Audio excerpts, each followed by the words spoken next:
اگر میں آپ کو بتاؤں کہ میں آج کل بہت لو فیل کر رہی ہوں، اور آپ نے بھی نوٹس کیا ہو کہ میں ولاگ سے کافی دن سے کافی ساری غائب ہوں۔ آج کل تو لائف بس کچھ ایسی ہی ہے، بچے اٹھائے، گاڑی میں ڈالے اور ہسپتال کے چکر لگا لو۔ کبھی ایمرجنسی میں جا رہے ہیں تو کبھی فالو اپ کے لیے اور کبھی ڈرپس لگوانے کے لیے۔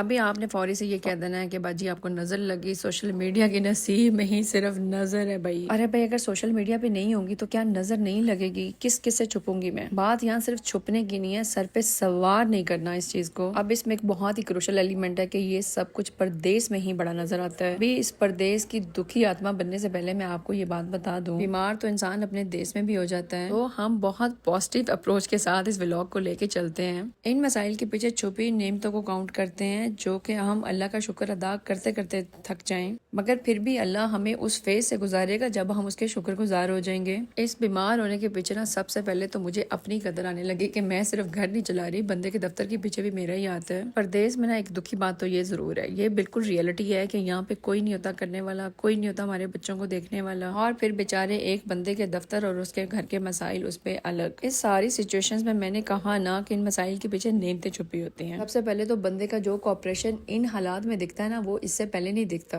اور پھر ایک دوست کا ڈاکٹر ہونا بہت ضروری ہے جو کہ علاج سے زیادہ آپ کا اتنا مذاق بنائے کہ آپ کے سارے غم بہ جائیں، اور پھر آپ کو اکسائے کہ اب بنا ذرا اپنے ولاگ، چل یہ لے بنا لیا تیرا بھی ولاگ، تو ہو لے خوش۔ ہاں تو میں کہہ رہی تھی کہ جب کوئی نہیں ہوتا ہمارے علاوہ کرنے والا، کوئی نہیں ہوتا ہمارے بچوں کو دیکھنے والا، وہاں نا شام سے پہلے ہم اپنے پاؤں پہ کھڑے ہو جاتے ہیں۔ پتا ہوتا ہے نا کہ کوئی آسرا ہی نہیں ہے، انسان یقین کرے بہت جلدی سیٹل ہونا سٹارٹ ہو جاتا ہے۔ میرے گھر والوں کو پتا چلا نا کہ یہ بیمار ہوگی اور وہ اتنے پریشان تھے کہ اب یہ کیسے چلے گی، تو شام میں ایک پکچر اور ایک ویڈیو سینڈ کر دیتی ہوں، چیک کر لو اپنے پاپا کی پری کیسے اپنے پاؤں پہ کھڑی ہے ابھی۔ ان ساری باتوں میں نا مجھے اپنا سلو ڈاؤن ہونا بھی ایک نعمت لگتا ہے۔ مجھے نا سپیڈیں لگا کے کام کرنا بہت اچھا لگتا ہے کہ جتنی جلدی کام ہو جائے اتنا اچھا ہے۔ کنسیکوٹلی میں آرتھرائٹس، نی پین، انفلیمیشن، پتہ نہیں کن کن بیماریوں میں گر جاتی ہوں۔ اگر میں آہستہ آہستہ کر کے ایک ایک کام بھی کرتی رہوں نا تو یقیناً میں بیمار نہیں ہوں گی۔ ابھی تو مجھے اس سلو فیز میں بھی جانے کا نا مزہ آنے لگا ہے، سیریسلی کاموں میں نا میں بریک لینے لگی ہوں، مجھے تھوڑی سی آسانیاں ڈھونڈنے کا بھی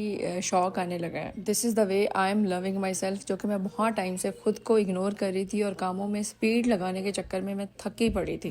اب ہم نعمتوں کو کاؤنٹ کر رہے ہیں تو میں آپ کو بتاؤں کہ اپنی فرمائشیں پوری کرنے کا بھی وقت یہی تھا۔ میری معصوم سی فرمائشیں پتہ ہے کون سی ہوتی ہیں؟ کہ مجھے پاکستانی گروسریز پہ لے جاؤ۔ ایسی انتہا کی کریونگز ہو رہی ہیں نا مجھے پاکستانی خوبانیوں کی، پاکستانی جامن کھانے کی، فالسا شربت پینے کی۔ اس دن تو ہمیں صرف یہاں پہ مینگوز ملے اور اس کے بعد میں یہ ایسی ساری گروسریز۔ کاشف نا کبھی بھی اتنی آسانی سے نہیں مانتے اگر میں ان کو کہوں کہ مجھے پاکستانی گروسریز جانا ہے۔ ان کو پتہ ہے کہ ایک لمبی لسٹ تیار ہو جاتی ہے جب میں نے پاکستانی گروسریز جانا ہوتا ہے، مگر میں نے آپ کو بولا نا کہ بھائی کون کون سی نعمت ہے جسے ہم انکار کریں گے، تو بس بی پازیٹیو، ان بیماریوں کے پیچھے چھپی ہوئی نعمتوں کو جٹلائیں نہیں، اور پھر اللہ کا شکر ادا کرنے کے علاوہ نا سچ میں کچھ بھی نہیں ہے۔ So be positive, be compared and see me, welcome back.